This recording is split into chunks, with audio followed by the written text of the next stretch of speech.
Hello, I'm Jim, and welcome to In Search of Trout.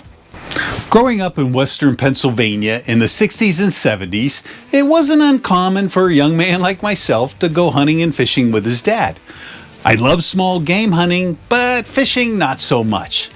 As a little kid sitting on the edge of a lake staring at a bobber floating on the water, I was bored out of my mind. Consequently, I very rarely fished. Fast forward to the late 80s and I live in Southern California. While backpacking in the eastern Sierras, I encountered my first fly fisherman.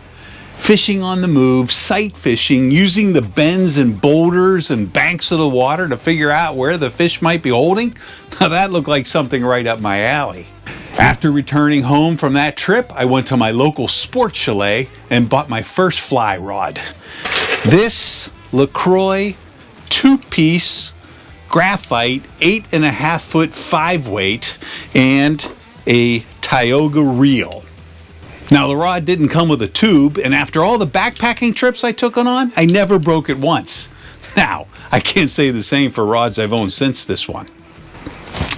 As important as that equipment was to the beginning of my fly fishing life, nothing was more important than the book the guy at the shop told me I needed to have.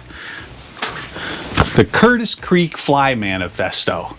Now this book was first published in 1978, and the author was quite a character.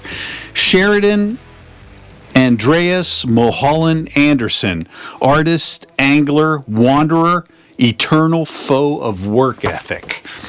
He had a rather short but super interesting life. He attributed all his fishing knowledge to his uncle. Now, Wikipedia has an interesting page on him. It's a very good read. There's a link to that and where you can buy the book in the description below. Now, in spite of the impression a casual thumbing through the book might lead to, this is a serious fly fishing how-to book. While most books of the time, and to a great degree still do today, the lessons are presented more in words with just a few images. But the Curtis Creek Fly Manifesto is more like a graphic novel or a comic book. Illustrated drawings do most of the talking to explain a meandering stream and where you can expect to find fish feeding and holding, how to approach the water without spooking the fish, equipment,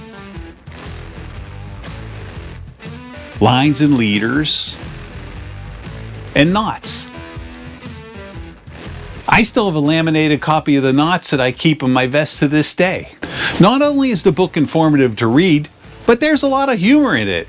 And you'll be able to visualize yourself practicing the stalking technique and smiling while you're thinking about it.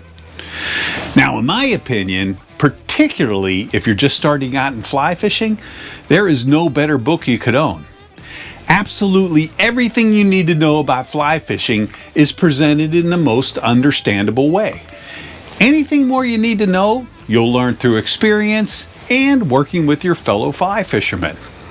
I've been helping a longtime friend get his beginning in fly fishing. I had him buy a copy of this book before he even bought a single piece of equipment. Now, I know some of you out there may disagree with this opinion. If you've read the Curtis Creek Fly Manifesto and you have a suggestion of an equally good or better book, let me know in the comment sections.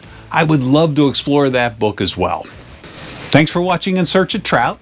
I'll see you on the next video or the local trout stream.